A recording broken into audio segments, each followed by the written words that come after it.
국민 여러분 안녕하셨습니까? 자유민주당 국정원 정상화위원장 최수영입니다. 오늘 제가 국민 여러분께 전해드릴 이야기는요. 저희 사회에 원로들 가운데 한 분이 이동복 선생이 계십니다. 이동복 이 대선배께서는요. 일찍이 서울대학 경기고등학교를 거쳐서 서울대학교 물리대 정치학과를 아마 졸업을 안 하시고 바로 이분은 늘 이제 건너뛰는 것이 이제 그 학창 시절에 많이 몸에 배 있으셔가지고 그렇게 해서 일찍이 사회에 진출하셨고 또 기자 생활도 한 15년 하셨다가 남북회담에 이제 격정적으로 이동복 선배님의 어떤 그 전성기랄까요? 그런 시기에 남북회담의 주역으로 큰 일을 많이 해주셨던 분입니다. 제가 국가안전기획부에 입부했을 때는 저희 회사에서도 중요한 직책에 있으시면서 당시 힐튼 호텔에서 모종의 대표단과 함께 큰 행사를 하는데 그날 저녁에 제가 가서 중국어 통역을 한번 해드린 적이 있었어요. 근데 얼마나 뭐랄까요, 하나의 그 리더로서 지휘관으로서 역량이 탁월하셨는데 메인 어드레스를 통역을 하고 났더니요 하시는 말씀이 미스터 최 옆에 앉아서 식사해. 내가 대화는 내가 영어로 할 테니까 하시면서 저에게 역관하고 있는 놈에게 이 밥 먹을 기회를 주시더라고요. 사실 우리가 통역을 하다 보면 전혀 밥 먹을 기회가 없습니다. 그런데도 당신께서 젊어서 워낙에 이런 그 중요한 자리에서 영어 통역을 많이 하셨고 그랬기 때문에 이런 그 젊은 그 후배들이 특히 통역하는 이런 후배들이 어떤 애환을 겪고 있는지 너무나 잘 아시는 분이시라서 그렇게 자식 같은 놈에게도 배려를 해주셨던 그런 선배님의 따뜻함을 제가 잊지를 못하고 있습니다. 이후에도 국가안전기획부를 떠나셨어도 국회의원도 역임하시고 또 대학 강단에 쓰시면서 대한민국 최고의 지성으로서 특히나 국제관계 또 남북관계에 있어서는 기회가 있을 때마다 중요한 말씀을 해주셨죠. 안타까운 것은 제가 근무하고 있는 중간에도 이 이동복 대선배님을 모셔서 대북과 관련된 일을 좀 해보려고 그랬는데 당시 우리 지휘 라인에 있는 사람들이 워낙에 참 식견도 모자라고 배움도 짧고 출신 성분들도 보잘것없는 자들이 간부를 하다 보니까 이동복 선배님과 함께 좀 모종의 일을 하고 싶었습니다만은 할 수가 없었습니다. 왜냐고요? 말씀드린 것 같이 수준 없는 애들이 국정원에 간부직을 하고 있으니까 번번이 그럴 때마다 브레이크가 걸렸다는 것이죠. 자, 이와 같은 현재 현존하고 있는 이 이동복 선배님도 역시 우리 정보부 역사에서는 살아있는 전설입니다. 그만큼 북쪽의 통전부, 보위부, 정찰청공 모든 부서에서 가장 껄끄럽고 두렵고 대하기 힘들었던 남쪽의 대표를 한 사람 뽑으라면 바로 이동복이었습니다. 이와 같은 미수를 넘기신 이제 곧 내일이면 90이 되시는 이런 저희 부모님 세대의 대선배께서 나라를 걱정하시는 격정의 문장을 보내주셨습니다. 제가 이동복 선배님을 대신해서 이분은 웬만한 박사들도 이분하고 대화를 하다 보면 부족하다는 느끼게 됩니다. 그 정도로 정말 살아있는 이런 전설이신데요. 이동복 선배님의 격정, 이 나라를 생각하는 이 격정의 문장을 좀 전달해 드리도록 하겠습니다. 자, 존경하는 패친 여러분, 나라를 걱정하는 애국 시민 여러분, 저는 금년 나이가 미수의 늙은이지만 투표일까지 일주일을 남겨두고 있는 4.10 국회의원 총선거의 종반전 양상에 관해서 여러분과 심각하게 걱정을 나누고 싶습니다. 이번 총선거의 종반전 양상을 놓고 언론은 저로서는 도저히 납득하기 어려운 이상한 내용으로 보도하고 있습니다. 당초 이번 총선거는 원내에서 절대 과반수 의석을 장악한 거대 야당의 무분별한 입법 독재를 심판하는 선거였어야 했습니다. 그런데 어느 순간에 작금의 종반전 양상은 오히려 적반하장으로 야당의 무절제한 비협조로 국정 동력을 상실한 윤석열 정부를 심판하는 것으로 왜곡 변질되고 있습니다. 개인적으로 저는 이 같은 작금의 언론 보도들은 매우 잘못된 것이라고 생각하고 있습니다. 언론이 보도하고 있는 여론조사 결과들은 정확한 것도 객관적인 것도 아니고 누군가의 공작에 의하여 왜곡 오도되고 있는 것이 아닌가 하는 의구심을 떨어버릴 수 없습니다. 이미 호랑이 담배 피던 시절의 이야기이지만 저는 한국일보의 정치부 기자로 15년간 국회와 정당을 취재, 보도한 사람이기도 합니다. 그러한 저는 이번 총선거를 통해 이루어지는 국민들의 선택이 작금의 언론 보도와는 다른 내용이 될 것이라는 희망적 기대를 하고 있는 것이 사실입니다. 애국심을 소유한 유권자들이라면 투표장으로 가기에 앞서서 반드시 생각해 보아야 할 일들이 있습니다. 지금 더불어민주당의 대표로 인천 계양 을구에서 출마하고 있는 이재명 씨는 대장동 토지 부정 의혹 등 복수의 범죄 혐의로 선거운동 기간 중에도 피고의 신분으로 재판정에 출석하고 있는 사람입니다. 그가 당선되고 또 그가 대표로 되어 있는 더불어민주당이 원내 다수당이 되면 그에 대한 재판이 순조롭게 진행이 될까요? 결국 22대 국회는 방탄국회라는 불명예의 주인공이 될 뿐더러 이 나라의 사법정의는 쓰레기통에서나 찾아볼 수 있게 될 것입니다. 소위 조국 혁신당도 큰 문제입니다.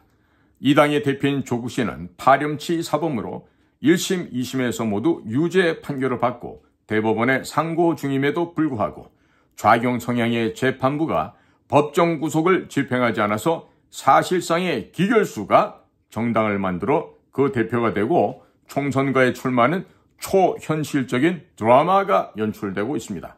조국 혁신당은 비례대표만 출마하는 정당으로 지금 언론이 보도하고 있는 소위 여론조사에서 20% 초반의 지지를 확보하고 있습니다. 이 여론조사 지지자들은 그들이 바로 이 나라의 국민이자 유권자들입니다. 보기에 따라서는 이들은 정상적인 사고의 국민이기 어렵다고 생각됩니다. 왜냐하면 국회의원에 당선되는 조국 씨는 대법원에서 1심, 2심의 판결이 번복되지 않을 경우 총선거 후 머지않아 교도소로 들어가야 하는 몸이기 때문입니다. 더구나 조국 씨는 이번 총선거에서 당선될 경우 국회의원이라는 정치적 위상이 대법원 재판에 작용하여 판결에 영향을 줌으로써 교도소행을 면탈하게 될 것을 기대하고 있을 가능성이 없지 않습니다. 이 경우 22대 국회는 또다시 방탄국회로 기능하게 되어서 삼권 분립이라는 이 나라 민주주의의 기둥을 송두리째 무너뜨리게 될 것입니다. 존경하는 패친 그리고 나라를 걱정하는 애국 시민 여러분, 오는 10일 투표장으로 가는 이 나라 유권자들이 과연 이런 문제들을 생각하면서 투표를 하실까요? 저는 1970년대와 1990년대에 진행되었던 남북대화의 실무 주역으로 북한을 상대하는 과정에서 북한의 실체를 정확하게 파악하는 기회를 가졌었습니다. 제가 확인한 것은 1945년 해방된 순간 38선 이북은 공산천지가 되었고 이남의 지역에서는 물론 6.25라는 처참했던 전쟁도 있었습니다. 많은 하루에 쉬는 날도 없이 대한민국을 건설하는 우익 자유민주 세력과 북한의 지령에 따르는 종북 좌경 세력 간에 눈에 보이지 않는 전쟁이 진행되고 있다는 것이었습니다. 유감스럽게도 오늘날의 더불어민주당은 그 뿌리가 해방정국에서 이승만 건국 대통령과 한편이 되어서 대한민국이라는 자유민주국가를 건설하는데 한 기둥이 되었던 김성수 씨의 한민당이라는 보수 우익 정치 세력이었음에도 불구하고 지금은 북한과 연계된 종북 좌익 세력의 숙주로 구실하고 있는 것이 엄연한 현실입니다. 이러한 더불어민주당이 22대 국회에서 원내 과반수 의석을 확보하게 될 경우 어떤 일이 벌어질까에 대해서는 뜻있는 국민이라면 심각하게 고민해야 할 것입니다. 이미 유튜브의 세계에서는 22대 국회에서 200석 이상의 의석을 확보한 더불어민주당이 북한과 연방제 통일을 추진하기 위한 헌법 개정을 준비하고 있다는 예측 보도가 등장하고 있는 것을 주목하지 않을 수 없습니다. 더구나 대통령 재임 시 심지어는 김정은이 누이라는 김여정으로부터 삶은 소대가리 소리를 들으면서도 평양 시민들에 대한 연설 도중 대한민국의 영토는 한반도 전역과 부속 도서라는 헌법 제3조의 명문 조항에도 불구하고 자신을 남쪽 대통령이라고 비하하면서 전 세계적으로 김정은의 대변인 역할을 수행하는데 동분서주했던 문재인이 선거판에 등장하여 더불어민주당이 승세를 구축하는 데 힘을 보태고 있기도 합니다. 패친 여러분, 그리고 애국시민 여러분, 어떻습니까? 걱정되지 않으십니까? 저 개인적으로는 그럼에도 불구하고 이번 총선거에서는 의식 있는 유권자들이 더불어민주당을 크게 위축시키고 국민의힘을 키워주지 않겠느냐는 희망적인 기대를 버리고 싶지 않습니다. 그러나 우리는 최악의 경우에 대비하지 않을 수 없습니다. 국민의힘이 과반수 미달의 소수당으로 위축되었을 때 이 나라를 지켜내기 위한 비상대책은 없느냐는 것입니다. 여기서 생각나는 것이 원균의 모함으로 삼도 수군 통제사에서 해임되어 장살의 위기를 가까스로 벗어난 뒤 백의 종군을 거쳐 삼도 수군 통제사로 복귀한 이순신이 임금 선조에게 올린 장계가 그 유명한 신에게는 아직 13척의 배가 있다는 것이었습니다. 문제는 지금 우리에게 과연 이순신의 상유 13척이 있기는 하냐는 것입니다. 저는 감히 있다고 대답하고 싶습니다. 제가 생각하기에는 지금 자유민주당의 2번 비례 후보로 총선거에 출사표를 던지고 있는 고영주 자유민주당 대표의 존재가 바로 오늘날 대한민국이 보유하고 있는 이순신의 배 13척입니다. 고영주 대표는 대한민국 검찰에서 이 나라를 공산주의로부터 지켜내는 데 성공한 대표적인 공안검사였습니다. 그는 북한의 남파 지하 정당인 통일혁명당을 박살내었고 헌법재판소에 의한 통일진보당 해체 판결과 전국 교원 노동자 조합의 불법화를 이끌어냈을 뿐만 아니라 문재인 측이 법원에 제소한 문재인은 공산주의자라는 고영주 자신의 발언을 1심과 2심과 대법원에서 모두 승소하여 지켜내기도 하였습니다. 패친 여러분, 애국 시민 여러분, 고영주 대표는 특히 국민의힘이 원내에서 소수당으로 전락했을 때 반드시 국회에 진입해야 합니다. 왜냐하면 종북 좌익 세력과의 투쟁에서 고영주 대표는 최소한 국민의힘 소속 의원 20명 이상의 몫을 감당할 것이기 때문입니다. 저의 생각으로는 저와 뜻을 같이 함께하는 모든 패친과 애국 시민들께서는 비례대표 투표 때에는 좌고우면하지 마시고 무조건 33번 자유민주당을 찍어주셔야 한다고 생각합니다. 아마도 그동안 국민의힘의 행적에 불만을 느끼는 보수 성향의 애국 시민들 가운데에는 자유통일당과 가가호호 공명선거 대안당을 놓고 고민하는 분들이 계신 것으로 알고 있습니다. 그러나 이번 선거에서는 위에서 누누이 말씀드린 이유 때문에 무슨 일이 있어도 고영주 대표가 국회에 들어가는 것이 필요합니다. 그런데 자유민주당 비례대표 순번 2번인 고영주 대표가 당선되기 위해서는 자유민주당이 초록색 비례대표 정당 투표지에서 전체 투표자의 5%를 투표하는 것이 필요합니다. 존경하는 패친과 뜻을 함께하는 유권자들이 동참해 주실 것을 비럼하지 않습니다. 감사합니다. 2024년 4월 3일 전 15대 국회의원, 전 남북조절위원회 대변인 겸 남북고위급 회담 대표, 전명지대 초빙교수 이동복 원림. 자, 이상은 이동복 대선배님께서 이렇게 격정 어린 우국 충정의 심정을 지금 글로 페이스북에 이렇게 올려주셨습니다. 이동복 대선배님께 저희 자유민주당을 대신해서 충심으로 감사의 말씀을 전해 올립니다.